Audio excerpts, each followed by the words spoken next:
भारत माता की, भारत माता की।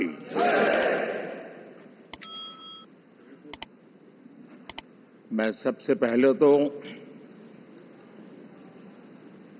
इस सभागृह में उपस्थित एनडीए घटक दलों के सभी नेतागण, नवनिर्वाचित सभी सांसदगण और हमारे राज्यसभा के भी सांसदगण, आप सबका हृदय से बहुत बहुत आभार व्यक्त करता हूं।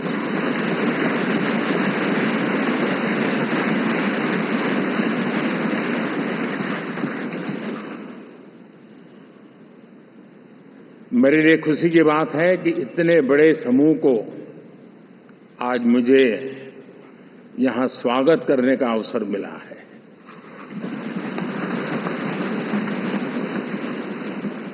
जो साथी विजयी होकर के आए हैं वे सभी अभिनंदन के अधिकारी हैं,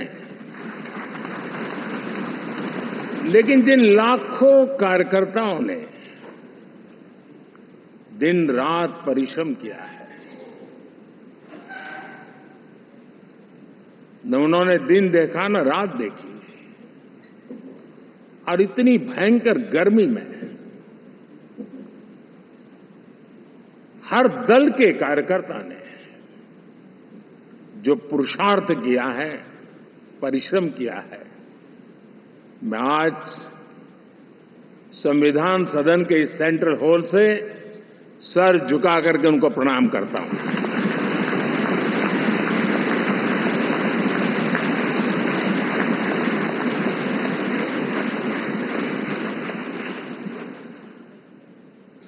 साथियों, मेरा बहुत सौभाग्य है कि एनडीए के नेता के रूप में आप सब साथियों ने सर्वसम्मति से चुन करके मुझे एक नया दायित्व दिया है, और इसके लिए मैं आपका बहुत बहुत आभारी हूं।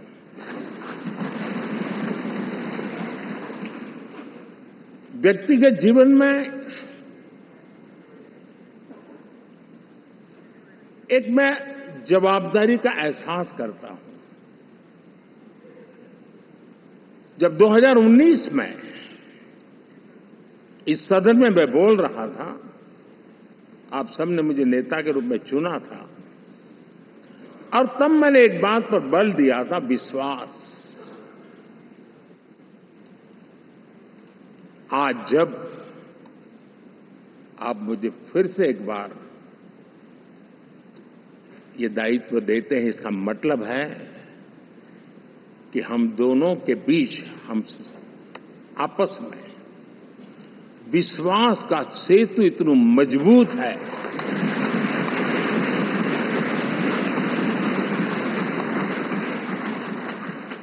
ये अटूट रिश्ता विश्वास की मजबूत धरातल पर है, और ये सबसे बड़ी पूंजी होता है। और इसलिए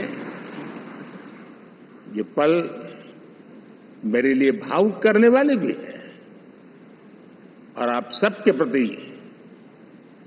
जितना धन्यवाद करूं उतना कम है।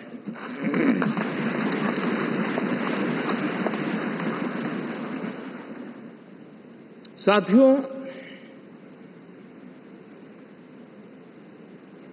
बहुत कम लोग इन बातों की चर्चा करते हैं, शायद उनको सूट नहीं करता होगा,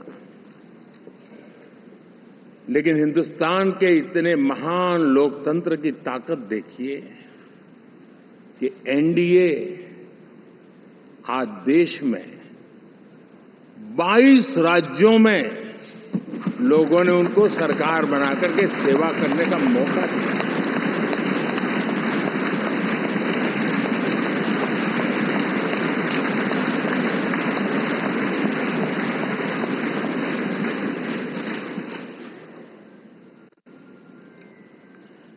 हमारा ये अलायंस सच्चे अर्थ में भारत की असली जो स्पिरिट है, जो भारत का आत्मा है, भारत की जड़ों में जो रचा बसा है, उसका एक अर्थ में प्रतिबिंब है।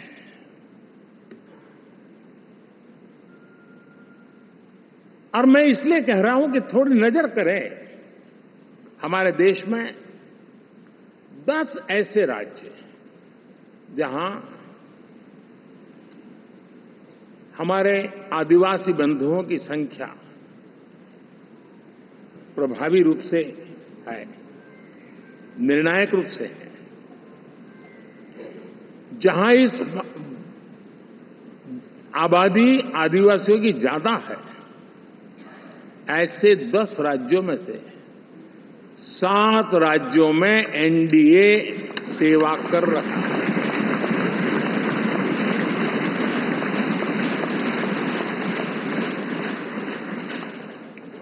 साथियों, हम सर्वपंथ संभाव के हमारे संविधान को समर्पित है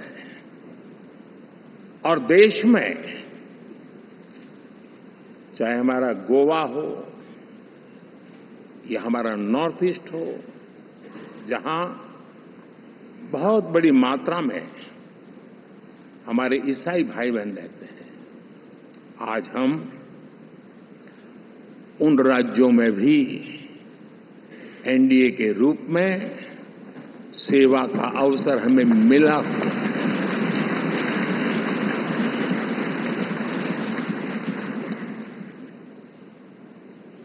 साथियों, प्री पोल अलायंस हिंदुस्तान के राजनीतिक इतिहास में और हिंदुस्तान की राजनीति में गठबंधन के इतिहास में प्री पोल अलायंस इतना सफल कभी भी नहीं हुआ है जितना कि एनडीए हुआ।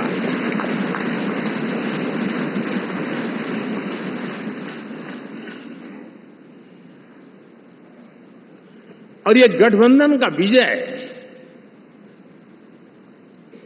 हमने बहुमत हासिल किया है और मैं कई बार कह चुका हूं, शब्द अलग होंगे लेकिन मेरे भाव उसमें एक सातत्य है। सरकार चलाने के लिए बहुमत आवश्यक है, लोकतंत्र का वही एक सिद्धांत है, लेकिन देश चलाने के लिए सर्वमत बहुत जरूरी होता है।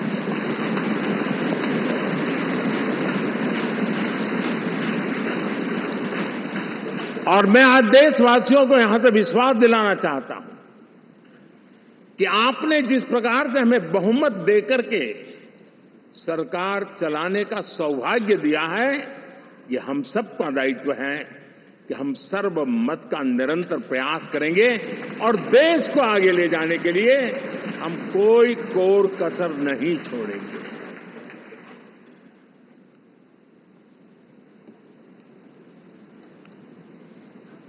साथियों, एनडीए को करीब करीब 3 दशक हो चुके हैं। यानी आजादी के 75 साल में 3 दशक एनडीए, ये सामान्य घटना नहीं है जी। विविधता से भरे हुए अपनी लोकतांत्रिक और सामाजिक रचना के बीच में ये 3 दशक की यात्रा एक बहुत बड़ी मजबूती का संदेश देती है। और मैं आज बड़े गर्व के साथ कहता हूं कि किसी एक समय वो था कि संगठन के कार्यकर्ता के रूप में इस अलायंस का हिस्सा था, व्यवस्थाओं से जुड़ा रहता था और आज सदन में बैठ करके आपके साथ काम करते करते मेरा भी नाता इससे 30 साल का रहा है और मैं कह सकता हूं, हकीकतों के तथ्यों के आधार पर कह सकता हूं, ये सबसे सफल अलायंस है।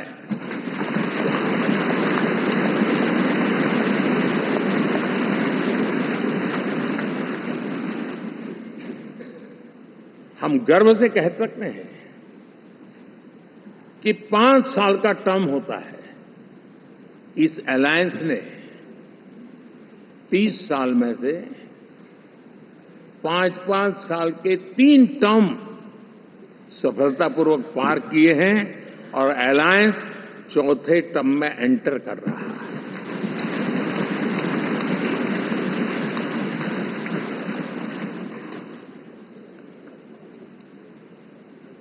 साथियों, इस बात को जो राजनीति के विशेषज्ञ हैं, अगर मुक्त मन से, मुक्त मन शब्द बहुत महत्व का है, वे सोचेंगे तो पाएंगे कि एनडीए ये सत्ता प्राप्त करने का या सरकार चलाने का कुछ दलों का जमावड़ा नहीं है। ये राष्ट्र प्रथम की मूल भावना से नेशन फर्स्ट के प्रति कमिटेड वैसा ये समूह है। और 30 साल का लंबा कालखंड शुरू में शायद असेंबल हुआ होगा, लेकिन आज मैं कह सकता हूं कि भारत के राजनीतिक व्यवस्था में एक ऑर्गेनिक अलायंस है।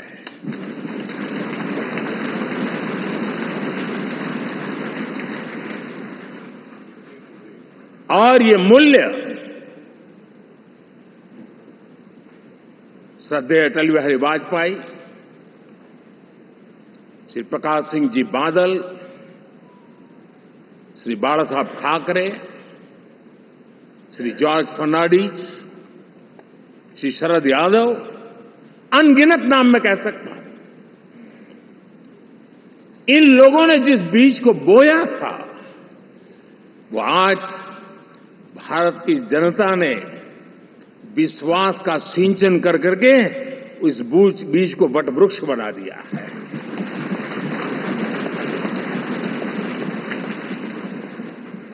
और हम सबके पास ऐसे महान नेताओं की विरासत है और हमें इसका गर्व है। बीते 10 वर्षों में हमने एनडीए की उसी विरासत, उसी मूल्यों को लेकर के निरंतर आगे बढ़ने का और देश को आगे बढ़ाने का प्रयास किया है। जैसे मैंने कहा, मुक्त मन से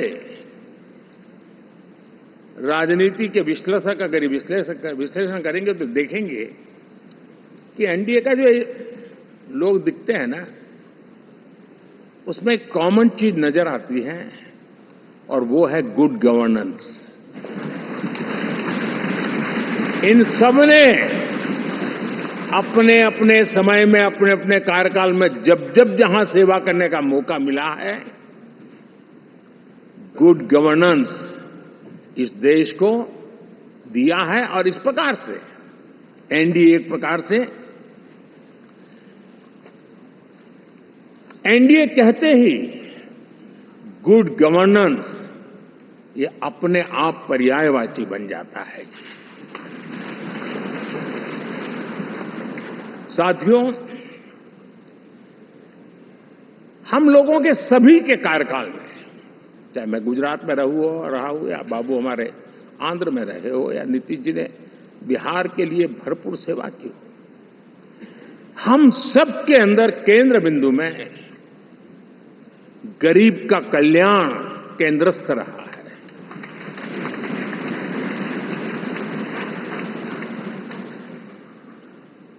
और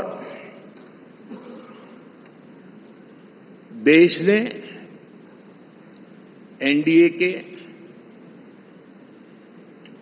गरीब कल्याण के, गुड गवर्नेंस के 10 साल को देखा है, इतना नहीं मैं कह सकता हूं देश ने इसे जिया है।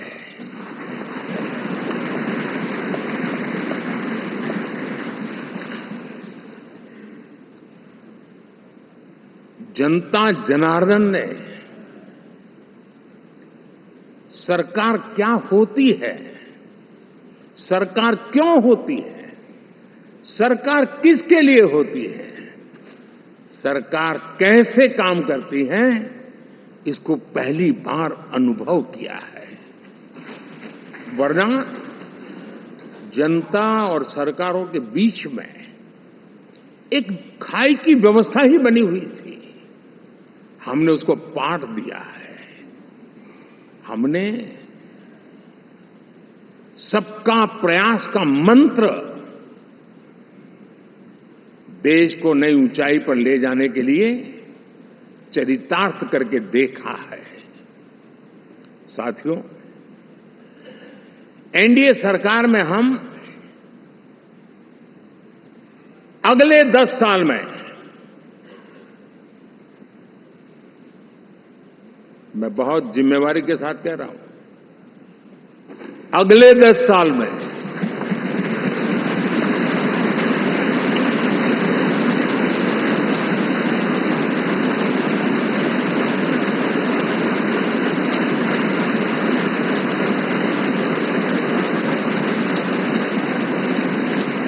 गुड गवर्नेंस,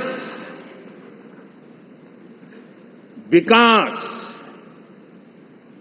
नागरिकों के जीवन में क्वालिटी ऑफ लाइफ, और मेरा व्यक्तिगत रूप से एक बहुत बड़ा ड्रीम है, मैं लोकतंत्र की समृद्धि को जब सोचता हूं तो मैं चाहता हूं कि सामान्य मानवीय के जीवन में से, और खास करके मध्यम वर्ग, उच्च मध्यम वर्ग, उनके जीवन में से सरकार की दखल जितनी कम हो उतनी लोकतंत्र की मजबूती है।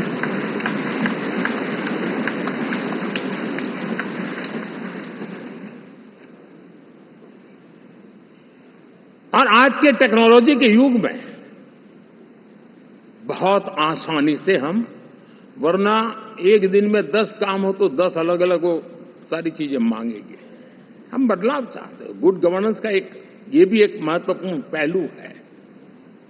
लेकिन हम विकास का नया अध्याय लिखेंगे, गुड गवर्नेंस का नया अध्याय लिखेंगे, जनता जनार्दन की भागीदारी का नया अध्याय लिखेंगे, और सब मिलकर के विकसित भारत के सपने को साकार करके रहेंगे।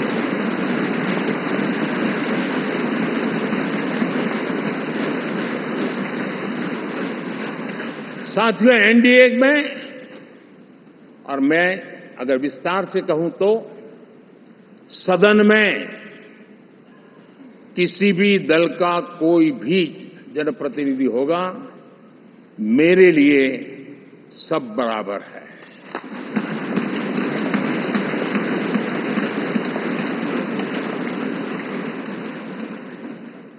जब मैं सबका प्रयास की बात करता हूं तो मैं सदन में भी, चाहे वो लोकसभा हो या राज्यसभा हो, हमारे लिए सब बराबर है।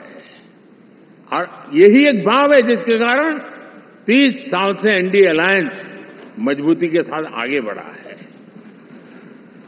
अपना पराया कुछ नहीं है। सबको गले लगाने में हमें कभी कोई कमी नहीं रखी है। उसी का परिणाम है कि जनता का विश्वास भी जीत पाते हैं। साथियों,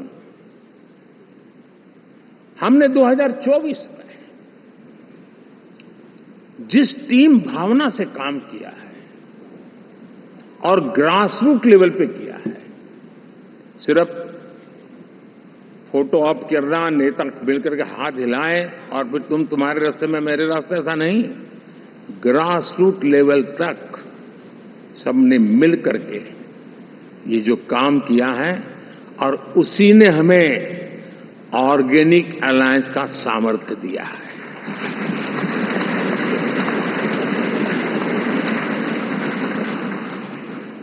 एक दूसरे का सहयोग किया है। हर किसी ने यही सोचा, जहां कम वहां हम। अगर कोई कमी है तो मैं आऊंगा, मैं मेहनत करूंगा, लेकिन तुम्हें कमी नहीं रहने दूंगा। जहां कम वहां हम, ये हर कार्यकर्ता ने जी करके दिखाया है, और तभी तो जीत आती है। साथियों, कभी कभी मैं कह सकता हूं कि हमारा 10 साल का अनुभव है, भारत के हर क्षेत्र का और भारत के हर नागरिक का जो एस्पिरेशंस हैं, रीजनल एस्पिरेशंस हैं, वे और नेशनल एस्पिरेशंस, इसका एक अटूट नाता होना चाहिए। इसके बीच में हवा तक गुजर न सके, इतना जुड़ाव होना चाहिए, तब देश आगे बढ़ता है।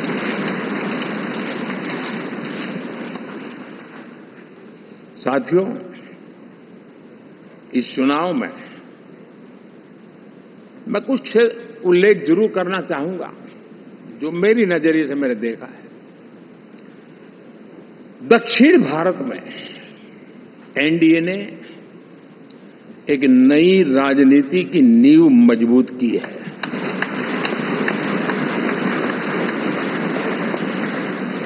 अब देखिए, कर्नाटक एंड तेलंगाना, अभी तो इनकी सरकारें बनी थी, लेकिन पल भर में ही लोगों का विश्वास टूट गया, भ्रम से लोग बाहर आ गए और एनडीए को गले लगा दिया। कर्नाटक और तेलंगाना में दोनों जगह।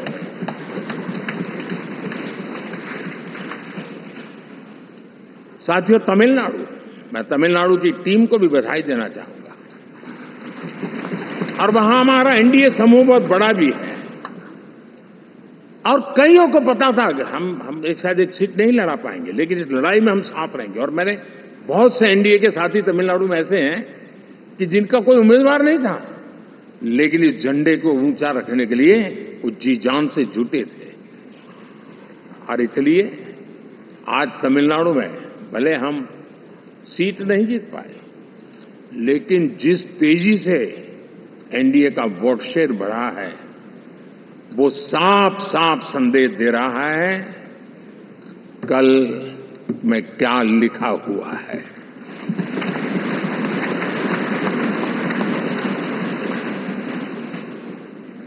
साथियों, पुडुचेरी हो, केरला, हमारे सैकड़ों कार्यकर्ताओं के बलिदान हुए हैं। यूडीएफ हो या एलडीएफ हो, शायद हिंदुस्तान के राजनीतिक जीवन में इतना जुल्म एक विचारधारा को लेकर के जीने वाले लोगों पर हुआ होगा तो सिर्फ मैं कह सकता हूं केरल में हुआ है। जम्मू कश्मीर से भी ज्यादा हुआ है। उसके बावजूद भी सामने कहीं विजय नजर नहीं आता था। उन्होंने परिश्रम की पराकाष्ठा में कभी पीछे नहीं रहे, पीढ़ियां खपा दी, और आज पहली बार संसद में केरल से हमारा प्रतिनिधि बन के आया।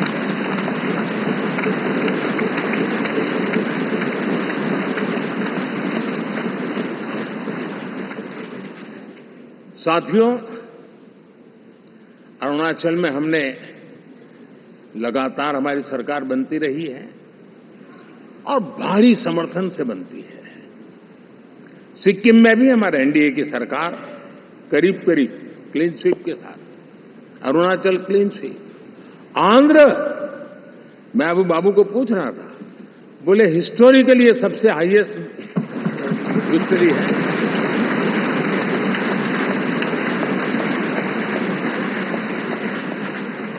और ये जो यहां दिखता है ना पवन, ये पवन नहीं, आंधी है।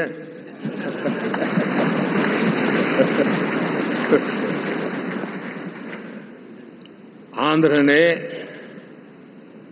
इतना बड़ा हमारे प्रति जनमत दिया है। हिंदुस्तान के लिए एक सामान्य मानवी की विकास की जो जिजीविषा है उसका प्रतिबिंब है। और महाप्रभु जगन्नाथ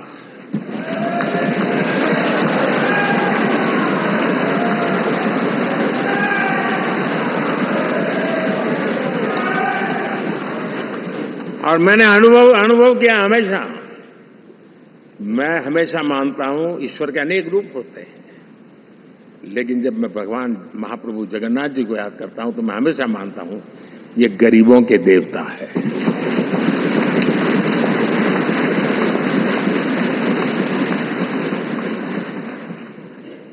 और वहां जो क्रांति रूप परिणाम आया है, मैं इसे एक रिवॉल्यूशन देख रहा हूं। और मैं इसके साथ कह सकता हूं कि विकसित भारत का हमारा जो सपना है, आने वाले 25 वर्ष, पहले मैंने 10 साल कहा था, या मैं 25 साल कह रहा हूं, आने वाले 25 साल महाप्रभु जगन्नाथ जी की कृपा से उड़ीसा देश की विकास यात्रा के ग्रोथ इंजन पैकी एक होगा।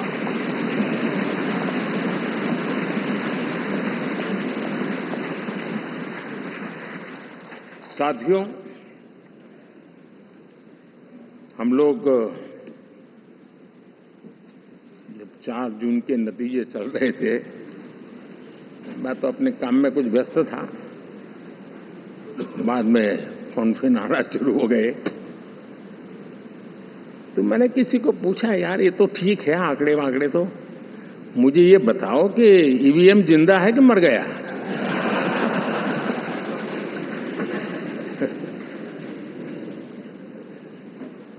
क्योंकि ये लोग तय करके बैठे थे कि भारत के लोकतंत्र और लोकतंत्र की प्रक्रिया के प्रति विश्वास ही लोगों का उठ जाए, और लगातार ईवीएम को गाली देना। और मुझे तो लगता था कि शायद इस बार वो ईवीएम की अर्थी का जुलूस निकालेंगे, लेकिन 4 जून शाम आते आते उनको ताले लग गए, ईवीएम ने उनको चुप कर दिया। ये ताकत है भारत के लोकतंत्र की, ये ताकत है भारत की निष्पक्षता की, ये भारत की ताकत है भारत के चुनावी तंत्र की, चुनाव आयोग की। और मैं मानता हूं कि ये आशा करता हूं कि 5 साल तो अब ईवीएम शायद मुझे नहीं सुनाई देगा, लेकिन जब 29 में हम जाएंगे तो फिर से शायद ईवीएम को लेकर के नाचने की शुरुआत करेंगे, क्योंकि इनके सुधरने की संभावना बहुत कम है। आप देखिए, चुनाव के समय मैंने पहली बार देखा, शायद हर तीसरे दिन इलेक्शन कमीशन के काम में रुकावट आए, इसके लिए सुप्रीम कोर्ट के दरवाजे खटखटाए गए, भांति भांति की एप्लीकेशन, और एक ही टोली थी। और लोकतंत्र के प्रति जिनका भरोभार अविश्वास है, ऐसे लोग सुप्रीम कोर्ट का उपयोग करते हुए कैसे रुकावट डाले, इसका निरंतर प्रयास करते रहे। और चुनाव आयोग की ताकत का एक बड़ा हिस्सा अदालतों में, इस पीक आवर्स में, चुनाव के पीक आवर्स में, यानी कितनी निराशा लेकर के ये लोग मैदान में आए थे कि उन्होंने पूरा हमला उसी इंस्टीट्यूट पे लगा दो, ताकि चुनाव के कोई भी परिणाम आए हम दुनिया के सामने भारत को भी बदनाम कर लें। ये षड्यंत्र का हिस्सा था दोस्तों, और कभी भी देश उनको माफ नहीं करेगा। साथियों, इंडी गठबंधन वाले जब ईवीएम का विरोध करते हैं तो मैं सिर्फ एक चुनाव के रूप में नहीं देख रहा। मैं मानता हूं ये लोग मन से पिछली शताब्दी के सोच वाले लोग हैं। वे टेक्नोलॉजी को हम महत्व न समझते हैं, न टेक्नोलॉजी स्वीकार करने को तैयार है। और ये सिर्फ ईवीएम में दिखाई दिया, ऐसा नहीं, यूपीआई में दिखाया। जब हमने कहा कि हिंदुस्तान के लोग डिजिटल ट्रांजैक्शन करेंगे, फिनटेक की दुनिया में आज हिंदुस्तान का नाम हो गया, मानने को तैयार नहीं। आधार आज देश की एक पहचान बना है। मैं तो देख रहा हूं कि मुझे कई देश कहते हैं कि हमें आधार की पद्धति से आगे बढ़ना है, आप कैसे मदद कर सकते हैं। उस आधार को रोकने के लिए सुप्रीम कोर्ट में बार बार जाकर के परेशानियां पैदा की। यानी मूलतः ये प्रगति के विरोधी, आधुनिकता के विरोधी, टेक्नोलॉजी के विरोधी इंडी अलायंस हमने देखा है। साथियों, इस देश के लिए ये भी चिंता का विषय है कि विश्व में भारत के लोकतंत्र की ताकत को कम आंकने का प्रयास, और कितना एक्सट्रीम है। मैं दुनिया में ढोल पीट रहा हूं कि हम मदर ऑफ डेमोक्रेसी है, और ये दुनिया में जाकर के बता रहे नहीं हमारे देश में तो डेमोक्रेसी जैसा कुछ नहीं, कि वो मोदी बैठ गया है, वो एक चाय बेचने वाला यहां पहुंच कैसे गया, कुछ तो गड़बड़ की होगी। ये जो इनकी मनस्थिति है जी, भारत के नागरिकों को चुनाव प्रक्रिया के प्रति अविश्वास पैदा करने का जो उनका षड्यंत्र है, मैं मानता हूं कि अब दुनिया भी भारत के लोकतंत्र की विविधता, विशालता, व्यापकता, गहनता, इन सबको भी जानने समझने के लिए आकर्षित होगी। ऐसे इस चुनाव के नतीजे में देख रहा हूं। साथियों, जब 1 तारीख को मतदान पूरा हुआ और 4 तारीख को काउंटिंग, इस बीच की चीजों को आप देखिए। योजनाबद्ध तरीके से देश को हिंसा की आग में झोंकने का बयान दिए जाते थे। यहां इकट्ठे होना, यहां पहुंचना, यहां करना। कुछ लोग इस चीज को गंभीर नहीं लेते हैं, लेकिन ये बहुत गंभीर है। आप भारत के लोकतंत्र को, पहले उसकी व्यवस्था को अनादर करते हो, अब परिणाम आने से पहले एक ऐसा माहौल बना दो कि बस आग लगा देंगे। हर प्रकार से उन शब्दों का अर्थ यही निकलता है कि उन्होंने देश को उस दिशा में ले जाने का प्रयास किया था। लगातार देश को गुमराह करने का प्रयास किया गया, देश के लोगों को बांटने का प्रयास किया। अरे, चुनाव एक ऐसा लोकोत्सव होता है कि ज्यादा से ज्यादा लोगों को हम जोड़े, तोड़ने के लिए नहीं होता है। लेकिन हर प्रकार से कोशिश यही की गई। साथियों, मैं मानता हूं कि 2024 के लोकसभा के चुनाव के जो नतीजे हैं, हर पैरामीटर से देखेंगे, दुनिया ये मानती है और मानेगी कि ये एनडीए का महाविजय है।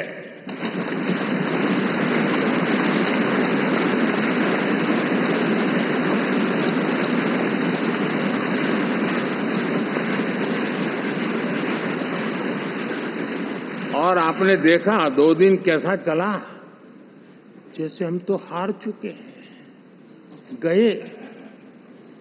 सब चारों तरफ यही दिखता था, क्योंकि उनको अपने कार्यकर्ताओं का मोरल हाई करने के लिए ऐसे काल्पनिक परेड ये करने पड़ रहे हैं। और साथियों, गठबंधन के इतिहास में अगर आंकड़ों के हिसाब से देखें तो ये सबसे मजबूत गठबंधन की सरकार है।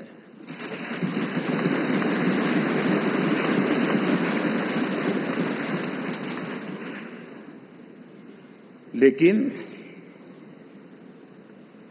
कोशिश ये की गई कि इस विजय को स्वीकार न करना,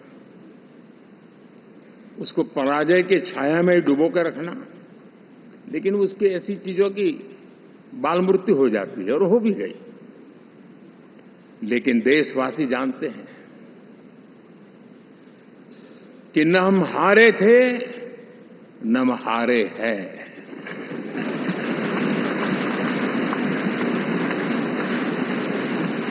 लेकिन 4 तारीख के बाद हमारा जो व्यवहार रहा है वो हमारी वो पहचान बताता है कि हम विजय को पचाना जानते हैं।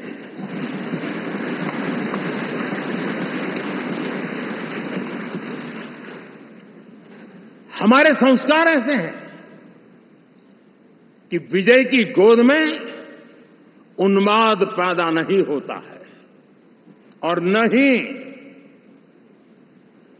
पराजित लोगों के प्रति उपहास करने के हमारे संस्कार हैं। हम विजय को भी पचाते हैं और पराजित का भी उपहास करने की विकृति हम नहीं पालते हैं। ये हमारे संस्कार हैं।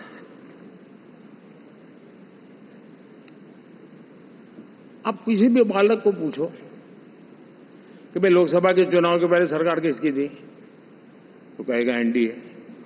24 के नतीजों के बाद सरकार किसकी बनी, एनडीए। फिर हारे कहां से भाई? पहले भी एनडीए थी, आज भी एनडीए और कल भी एनडीए है।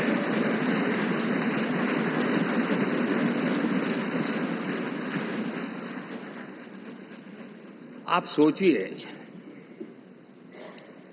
10 साल बाद भी कांग्रेस 100 के आंकड़े को नहीं छू पाई।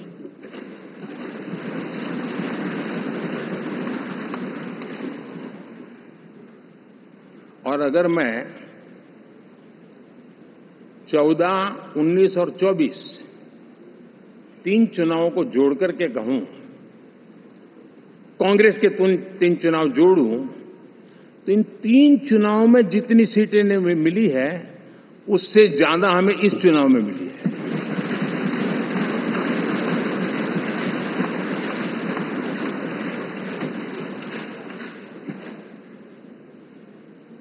और मैं साफ देख रहा हूं साथियों, एनडीए वालों को अंदाज नहीं है। वे धीरे धीरे पहले तो डूब रहे थे, अब तेज गति से ये गर्त में जाने वाले हैं।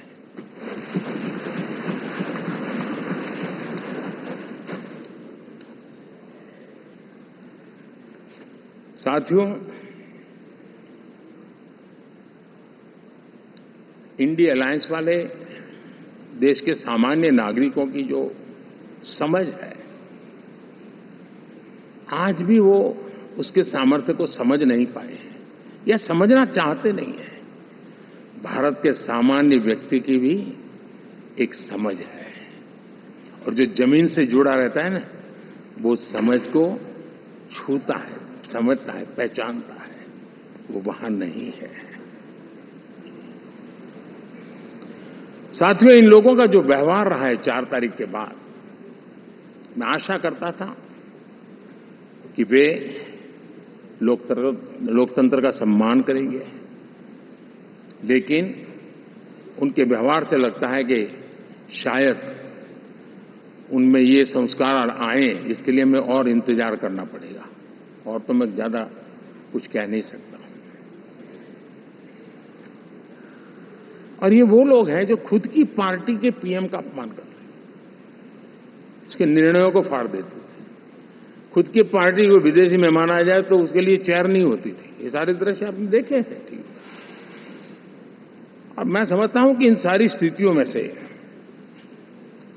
हम लोकतंत्र की मजबूती और जनता जनार्दन के प्रति आस्था, इसको हम, साथियों, लोकतंत्र हमें सबका सम्मान करना सिखाती है। विपक्ष में भी जो सांसद जीत करके आए हैं, मैं उनको भी बधाई देता हूं।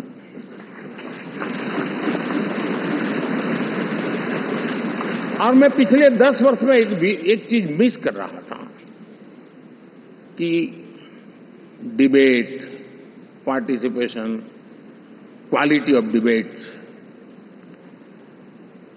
मैं मिस कर रहा हूं।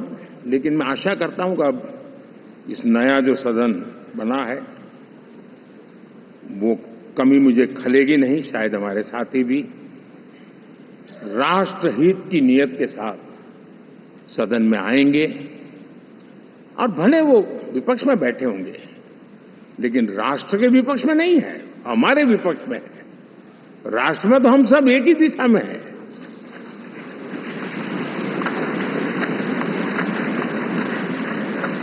राष्ट्र में हमारा कोई पक्ष विपक्ष नहीं है। राष्ट्र में तो हम 140 करोड़ है और मैं आशा करता हूं कि वो राष्ट्र हित की भावना को लेकर के सदन में आएंगे और सदन को समृद्धि देने में वे कुछ न कुछ योगदान करेंगे। साथियों, 24 का जनादेश एक बात को बार बार मजबूती दे रहा है, बार बार मजबूती दे रहा है कि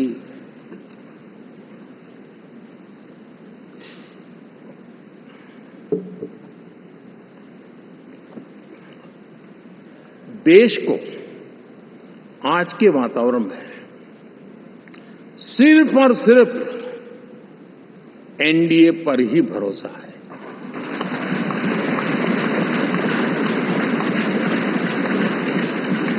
और जब इतना अटूट विश्वास है, इतना भरोसा है, तो स्वाभाविक है देश की अपेक्षाएं भी बढ़ेगी और मैं इसे अच्छा मानता हूं और हम सबका कर्तव्य भी मानता हूं। और इन अपेक्षाओं को पूर्ण करने के लिए,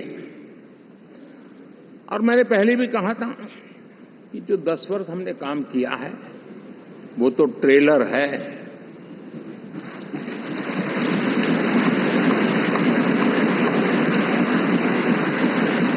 और वो मेरा चुनावी वाक्य नहीं था, ये मेरा कमिटमेंट है। हमें और तेजी से, और विस्तार से, और तेज गति से देश के आकांक्षाओं को पूर्ण करने में रत्ती भर भी विलंब नहीं करना है।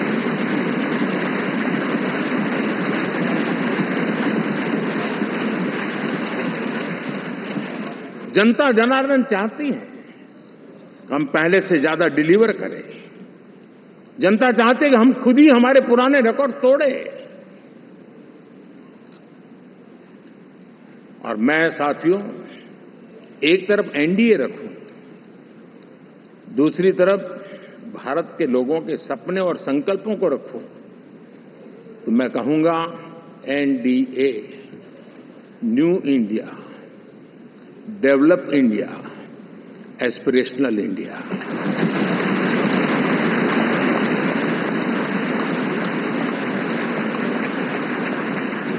और इसी सपने और संकल्पों को पूरा करना, ये हम सबका संकल्प भी है, कमिटमेंट भी है और हमारे पास रोड मैप भी है।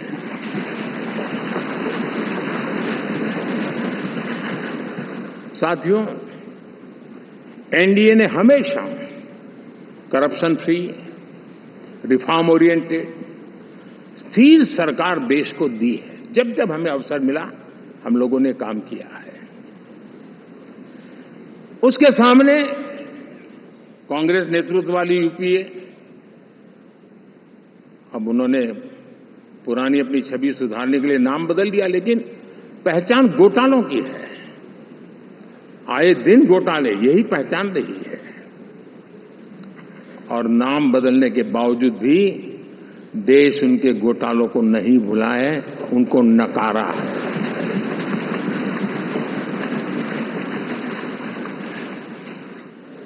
और मैं कह सकता हूं साथियों, इंडी अलायंस वालों ने एक व्यक्ति का अपोज करने के वन पॉइंट एजेंडा के कारण देश की जनता ने उनको ही ऑपोजिशन में बिठा दिया है।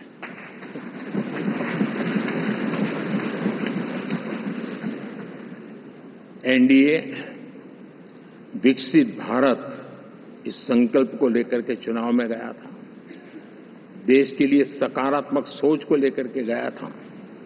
देश की युवा शक्ति के सामर्थ्य को समझ करके नए अवसरों को लेकर के देश को आगे बढ़ने की बात लेकर के गया था, जबकि हमारे सामने जो लोग थे वो भ्रम फैलाना, झूठ फैलाना, यही गुमराह करने वाले काम यही करते रहे थे। अब एनडीए और उनका देखें, इवन नामांकन में जाएंगे तो भी आपको देखेगा उनका चुनाव प्रचार, उनका नामांकन, हम लोगों का एक एक दृश्य देख लीजिए और उनका एक एक दृश्य देखिए, कितना बड़ा अंतर है। हर चीज में उनका कैरेक्टर दिखाई देता है। और क्या रहा, फोटो ऑप के लिए तो उन्होंने अलायंस घोषित कर दिया, लेकिन कितने ही राज्यों में वो आपस में लड़ते रहे हैं, चुनावी जंग में एक दूसरे की पीठ में छुरा भोंकते रहे हैं। कभी उन्होंने कहा कि ये तो हमारा वैचारिक अलायंस है, वो विचार लेवल पर ठीक है, बाकी नीचे तो हमारा अपना हम तैयार करेंगे। और अब फिर उन्होंने कहा कि भाई हम तो सीट के आधार पर अलायंस करेंगे, टोटल न भी करें, ये भी खेल खेला। और अभी अभी तो चुनाव पूरा शुरू कर दिया कि ये तो हमारा अलायंस लोकसभा के चुनाव के लिए ही था, बाद में नहीं है, ये भी शुरू कर दिया। यानी मैंने बहुत पहले कहा था कि आप देख लेना 4 जून के बाद बिखराव शुरू हो जाएगा, और वो शुरू हो चुका है। इसका मतलब ये हुआ कि वो सिर्फ और सिर्फ सत्ता सुख के लिए एक दूसरे का साथ देने की कोशिश करते थे, लेकिन उनमें उनका अगर स्वार्थ निश्चित होता तो साथ देना, वरना नहीं देना, ये कैरेक्टर था। साथियों, ये लोग कितने ही बड़े झूठे बोलते रहे हैं।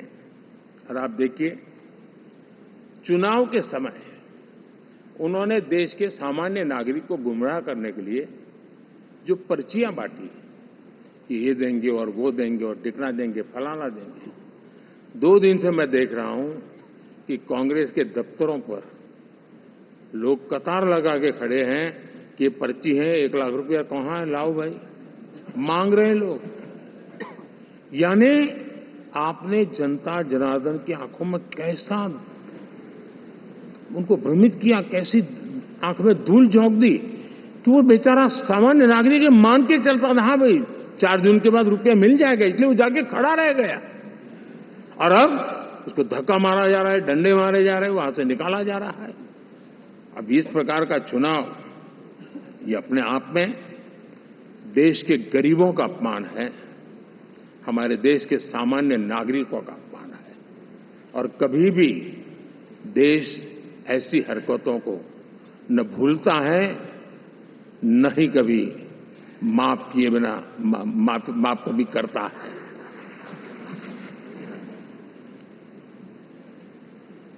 साथियों, हमारे लिए संतोष की बात है कि हम एक कमिटमेंट से काम कर रहे हैं। 10 साल में हमने 25 करोड़ गरीबों को गरीबी से बाहर निकाला है।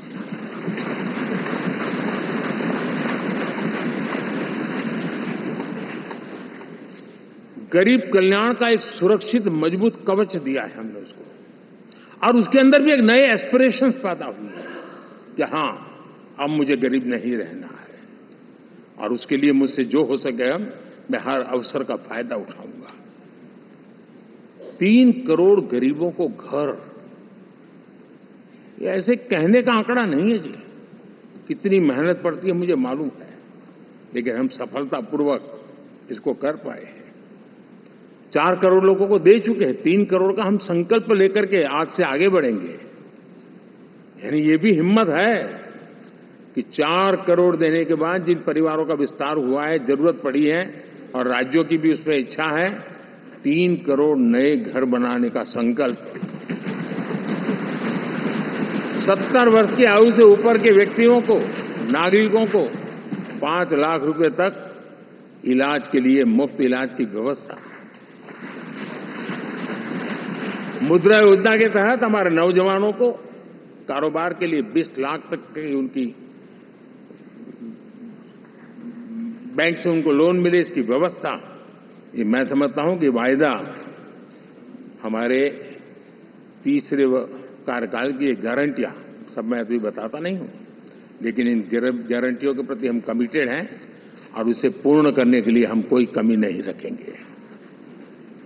साथियों, गरीब का सशक्तिकरण और मिडिल क्लास को सुविधा, ये हमारी प्राथमिकता है, क्योंकि मध्यम वर्ग अब इस देश का एक बहुत बड़ा चालक बल है। भारत की ग्रोथ स्टोरी में ये ऐसे ऐसे नए फोर्सेस में देख रहा हूं जो हमारी बहुत बड़ी शक्ति बनने वाले हैं, और इसलिए हम उस पर भी उतना ही, और मिडिल क्लास की बचत कैसे बढ़े, सेविंग कैसे बने, उसके लिए, उसके क्वालिटी ऑफ लाइफ के लिए हम क्या कर सकते हैं, हमारी योजनाओं का विस्तार कैसे किया जाए, हमारे नीति नियमों में बदलाव कैसे किया जाए, उस पर भी हम आने वाले दिनों में काम चाहते हैं। साथियों, पंचायत से पार्लियामेंट तक हमारी नारी शक्ति की सक्रिय भागीदारी, ये हमारा कमिटमेंट है, और हमने हमारे पिछले कार्यकाल में नारी शक्ति वंदन अधिनियम करके उस बात को हमने आगे बढ़ाया, और वो दिन दूर नहीं होगा जब हमारे सदन में बहुत बड़ी तादाद में हमारी माताएं बहनें देश का नेतृत्व करती हुई दिखाई देगी।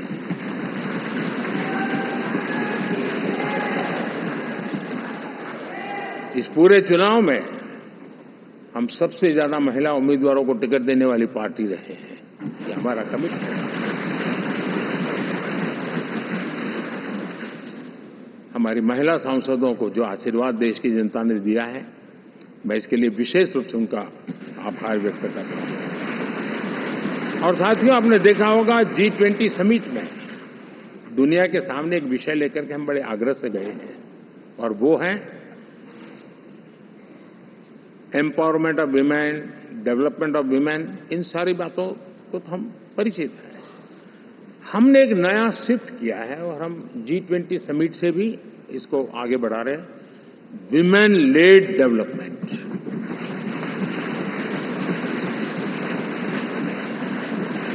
एक बार हमारा इस प्रकार का कमिटमेंट बनता है तो परिवर्तन बिल्कुल साफ नजर आता है।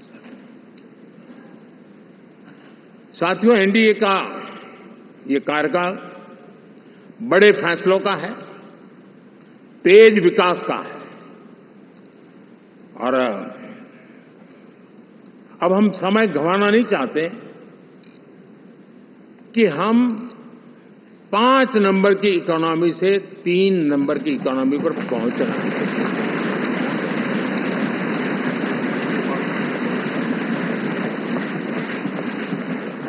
और ये खाली 5 और 3 का आंकड़ा नहीं है, उसके कारण जो अर्थव्यवस्था का कद बन जाता है, वो सामान्य मानवीय की आशा आकांक्षाओं को पूरी करने के लिए सरलता बढ़ जाती है। देश के लिए जो जरूरतें हैं वो आराम से पूरी करने का सामर्थ्य बन जाता है, और इसलिए हम उस दिशा में बड़ी कोशिश करके आगे बढ़ना चाहते हैं। राज्यों का सहयोग भी उसमें उतना ही महत्वपूर्ण है, और भारत के संविधान ने हमें जिस प्रकार का दिशा निर्देश किया है कोऑपरेटिव फेडरलिज्म का, लेकिन मैंने उसमें आग्रह रखा है कॉम्पिटिटिव कोऑपरेटिव फेडरलिज्म। हमारे राज्यों के बीच में भी तंदुरुस्त स्पर्धा हो, राज्य और केंद्र के बीच में भी तंदुरुस्त स्पर्धा हो, हम अच्छा करने की स्पर्धा करें, और उस दिशा में हम आगे बढ़ना चाहते हैं। और हमने देखा है कि जब मैं कॉम्पिटिटिव कोऑपरेटिव फेडरलिज्म की बात करता हूं, आपने देखा G20 समिट हम एक जगह पे कर सकते थे, हम भी मालाएं पहन करके फोटो निकलवा सकते थे, लेकिन हिंदुस्तान के अनेक शहरों में 200 से ज्यादा मीटिंगें हुई, और दुनिया भर के नीति निर्धारक जो कहे G20 देशों के और बाकी भी 5-7 देशों के, वो हिंदुस्तान के कोने कोने में गए, उनके देशों में जाकर के भारत की विविधता, भारत की विशालता, इसकी चर्चा कर रहे हैं। उनके लिए आश्चर्य है, हमने तो दिल्ली आकर के वापिस जाते थे, पता ही नहीं था कि देश इतना बड़ा है। ये अपनी एक ताकत का परिचय हुआ है।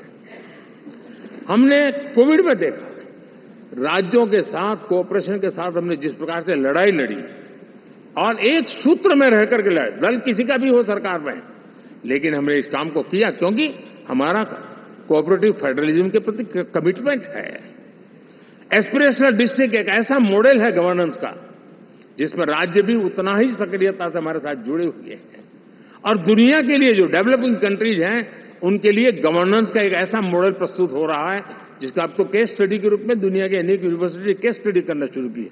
अब उसको हम आगे बढ़ाते हुए एस्पिरेशनल ब्लॉक की तरफ ले जा रहे हैं, ताकि हमारे ग्रासरूट लेवल पे भी जो वीक एरियाज हैं, जहां सुविधाएं अभी सामान्य एवरेज से भी नीचे हैं, उसको हम जल्दी से जल्दी उस स्टेट की एवरेज तक लाना चाहते हैं।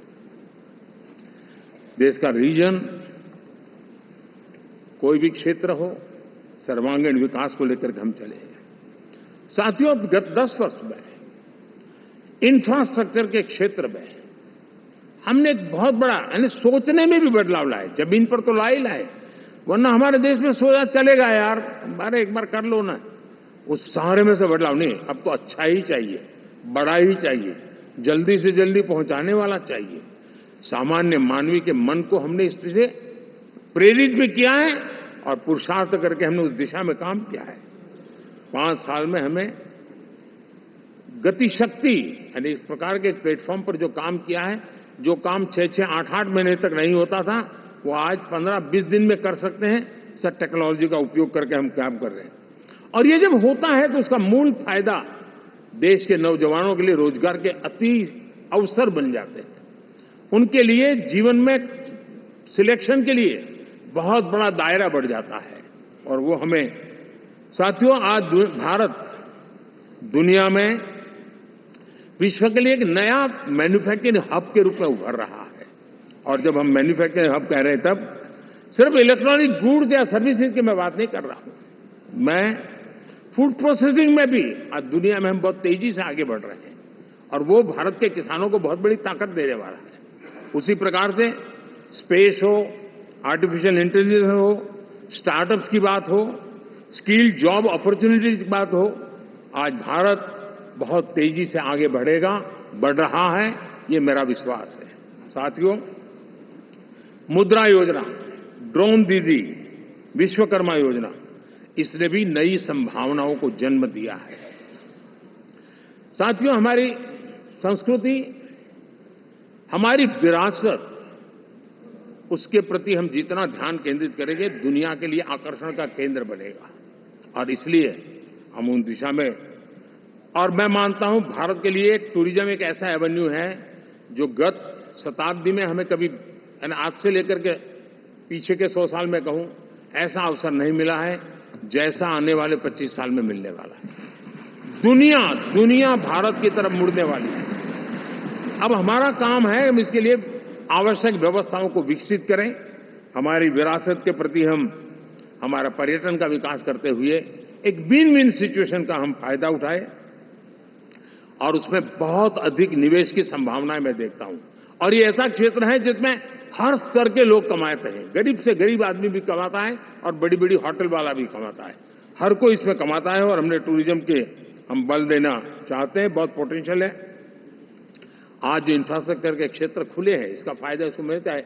एयरवे हो, रेलवे हो, हमारे एक्सप्रेस वे हो, ये हमारा यातायात जितना बेहतर हो, और हमारा डिजिटल कनेक्टिविटी का जो काम है, ये इसके लिए एक बहुत बड़ा पॉजिटिव ग्राउंड तैयार कर रहा है, और जिसका फायदा मिलने वाला है। और जो वोकल फॉर लोकल और रीजनल टूरिज्म, इसको एक बल देने का काम है। साथियों, अब दुनिया एक नए युग में प्रवेश रही है। जिस समय औद्योगिक क्रांति हुई, उस समय हम गुलामी के दौर से गुजर रहे थे। तो औद्योगिक क्रांति का जितना फायदा लेना चाहिए, हम नहीं ले पाए। अब एक नया युग शुरू हो रहा है, हरित युग, ग्रीन एरा। भारत के पास बहुत संभावनाएं हैं इसका नेतृत्व करने की, और हम इसके लिए आने वाले दिनों में ग्रीन हाइड्रोजन की बात हो, ग्रीन एनर्जी हो, या ग्रीन जॉब्स हो, या ग्रीन मोबिलिटी हो, इन सारे विषयों को हम इतनी तेजी से आगे बढ़ाना चाहते हैं ताकि इस हरित युग का नेतृत्व दुनिया में भारत का सामर्थ्य सिद्ध कर दें, ये हम चाहते हैं। साथियों, इसी सिलसिले में इस 5 जून को जब पर्यावरण दिवस था, 4 जून को नतीजे आ गए थे। तो उसी दिन मेरे मन में एक विचार आया कि कार्यक्रम 5 जून को हमने आरंभ किया, एक पेड़ मां के नाम। हर किसी को मां के प्रति श्रद्धा होती है, और मैं भी देशवासियों को कहूंगा कि आने वाले समय में कभी आपकी माताजी का जन्मदिन हो, क्या कोई और शुभ दिन हो, अपनी मां के नाम पर एक पेड़ लगाइए, और मां जीवित हैं तो साथ लेकर जाइए, उनकी फोटो आप सोशल मीडिया में अपलोड कीजिए, और मां नहीं है तो उनकी फोटो रख करके एक पेड़ लगाइए, और वो अपनी मां का भी सम्मान होगा और धरती मां की सेवा होगी। हम इन 2 माताओं की सेवा करें। साथियों, एनडीए, अब भारत आइसोलेशन में नहीं जी सकता। वैश्विक परिवेश में भारत की भूमिका दिनों दिन बहुत बढ़ती चली जा रही है। 2014 में जब एनडीए की सरकार बनी, पूरे विश्व में उसी एक पल से ही एक नया जिज्ञासा पैदा हुई, थोड़ी आशा के संकेत उनको नजर आने लगे, और फिर उस बदलाव बहुत बड़ा तेजी से आया। और पिछले 10 वर्ष में भारत ने जिन कामों को बढ़ लिया है, आज भारत की छवि विश्व बंधु की बन चुकी है। दोस्तों, विश्व हमें एक बंधु के रूप में स्वीकार कर रहा है, और जब दुनिया हमें विश्व बंधु के रूप में स्वीकारती है तो हमारी वैश्विक जिम्मेवारियों को भी हमने हमारे आने वाले रोड मैप में महत्व देना ही होगा। और भारत की सफल विदेश नीति ने अच्छे परिणाम भी दिए हैं। हमने हर संकट को उस प्रकार से हैंडल किया जिस प्रकार से मानवीय मूल्यों को हमने प्राथमिकता दी। उसका परिणाम है कि सामान्य मानवी के मन में ये विश्व बंधु वाला भाव बहुत मजबूत हुआ, और भारत का सेवा भाव का जो कैरेक्टर है उसको विश्व ने पहचाना है। चाहे यूक्रेन का संकट हो, चाहे अफगानिस्तान का संकट हो, हर हमारे लोगों को बचाना हो, हमने किसी भी में हमने कोई कमी नहीं रखी है। और साथियों, ये क्षमता के कारण भारत में निवेश की संभावनाएं बहुत बढ़ने वाली है। मैं राज्यों से भी कहूंगा कि आप प्रगतिशील नीतियां बनाकर रेडी रहिए। विश्व आज आपके आंगन पे दरवाजे पर दस्तक दे रहा है, और जो राज्य ज्यादा स्पष्ट नीतियों के साथ आएगा, जो राज्य उन कंपनियां विदेश जाने वाले लोगों को ठीक से हैंडल करेगा, उसको बेनिफिट मिलने ही वाला है। और भारत ने जो नीतियां बनाई है, भारत ने जो वातावरण बनाया है, उसका लाभ भारत के हर राज्य को मिलना चाहिए, और उस दिशा में हम तेजी से काम करना चाहते हैं। साथियों, हमने G20 समिट में देखा है, दुनिया का भारत के प्रति नजरिया बदला है। जो लोग इन चीजों को माइन्यूटली देखते होंगे उनको पता होगा कि G20 एक प्रकार से कई संकटों से गुजर रहा था। उतार चढ़ाव आते रहते थे, बिखराव भी नजर आ रहा था, लेकिन भारत में G20 आने के बाद नए प्राण से भर गया है, नया सामर्थ्य आ गया है। और ये भारत की ताकत है कि उसने पूरे विश्व को जोड़ने में G20 के माध्यम से बहुत बड़ा काम किया है। और उसके इन दिनों भी जो परिणाम आए, इसके बाद मेरा काफी समय विदेश के सरकारों से फोन अभिनंदन स्वीकार करने में गया, और शायद मैं 14 में 19 में भी ऐसा अनुभव नहीं था जितना इस बार फ्लो है। दुनिया के करीब करीब, अब नाम ले, उसने भारत को शुभेच्छा व्यक्त की है या बात करने की कोशिश की है। यानी ये वैश्विक जो हमारा ताकत है उसका परिचय करवा रहा है, और उसके कारण मैं मानता हूं कि विश्व में हमारा सम्मान और साथ साथ भारत में निवेश, ये दोनों संभावनाएं बढ़ रही है। साथियों, हमारे संविधान का 75वां वर्ष है।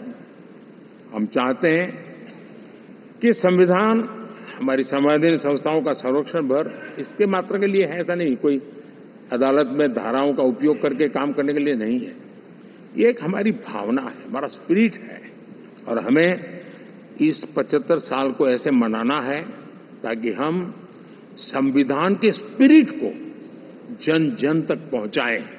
हर जन को संविधान की जो भावना है, कर्तव्य की भावना है, अनेक बात ऐसे इस बात है, उन सब प्रति समर्पण उसका बढ़े, उस दिशा में हम काम करना चाहते हैं।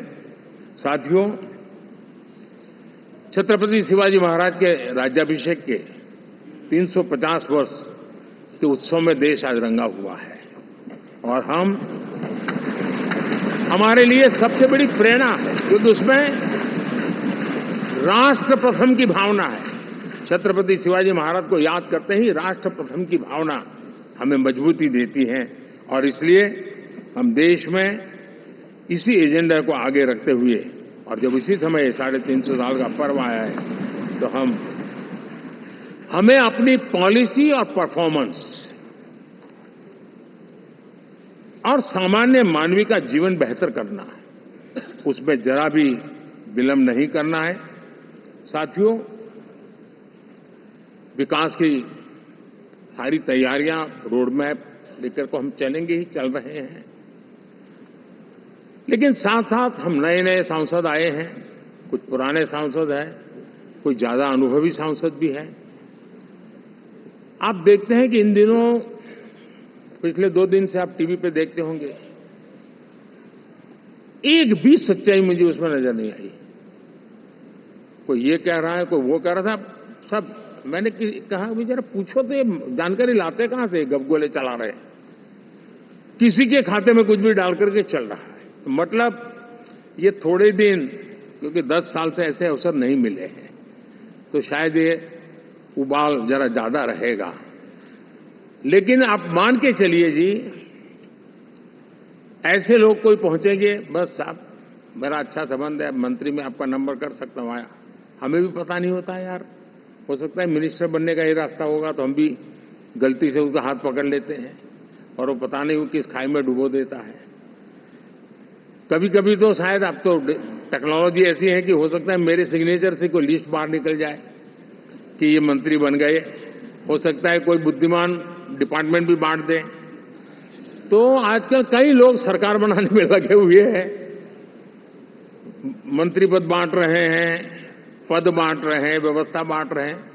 मैं आपसे आग्रहपूर्वक कहता हूं, और जो मोदी को जानते हैं, ये सारे प्रयास निरर्थक है वे।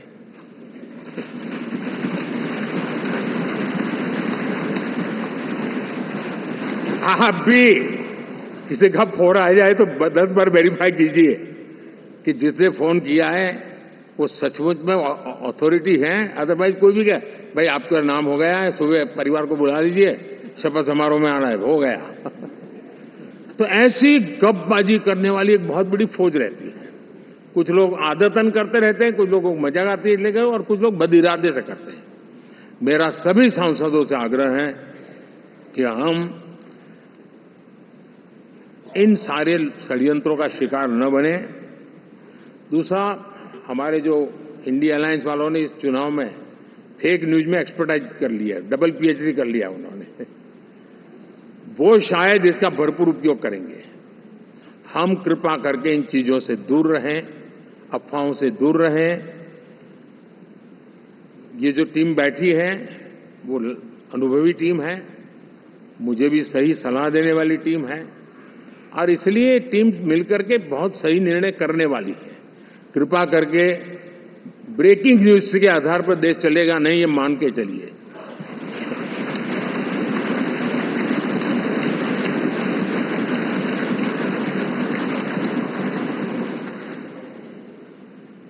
साथियों, विकसित भारत का संकल्प लेकर के हम चले हैं।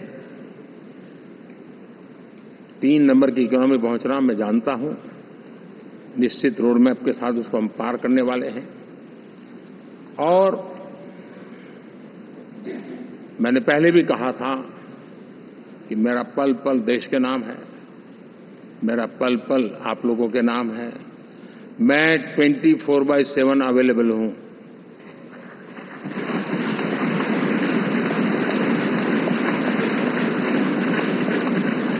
हमें मिलकर के देश को आगे बढ़ाना है। फिर से एक बार आप लोगों ने मुझ पर जो विश्वास जताया है, जो प्यार दिखाया है और जो समर्थन दिया है, वाकई मैं मानता हूं भारत के लोकतंत्र की एक बहुत बड़ी ताकत है। मैं जितना आपका आभार व्यक्त करूं उतना कम, और मैं विश्वास दिलाता हूं कि मैं आपकी आशा अपेक्षाओं को पूरी करने में, परिश्रम करने में कोई कमी नहीं रखूंगा।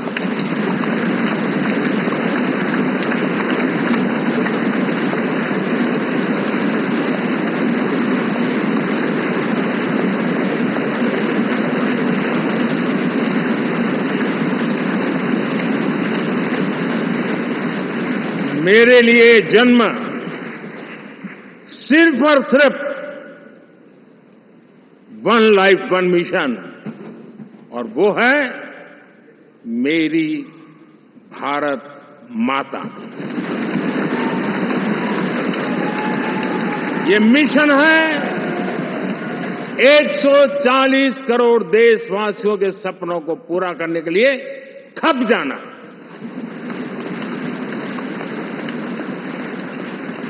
ये मिशन है 140 करोड़ देशवासियों को हजार साल की मुसीबतों से जो गुजरी हुई पीढ़ी दर पीढ़ी है, उसे मुक्ति दिला करके सम्मान के साथ विश्व में मेरा हर देशवासी दुनिया उसे देखे तो उसका मन कर जाए, काश ये हिंदुस्तान का है, अरे नजर मिल जाए तो अच्छा होगा। ये मैं स्थिति पैदा करना चाहता हूं। उसका मन लालायित होना चाहिए, हिंदुस्तानी है, अरे यार जरा हाथ मिला लूं, कुछ एनर्जी मुझे भी आ जाए। मैं देश को इस ऊंचाई पे ले जाना चाहता हूं। और साथियों, मुझे पक्का विश्वास है आपका साथ, आपका सहयोग, आपका अनुभव बहुत बड़े परिणामों की संभावनाएं लेकर के आया है। लोकसभा का ये गठन उन सभी आकांक्षाओं को पूरा करेगा। मैं फिर एक बार आप सबका हृदय से बहुत बहुत धन्यवाद करता हूं।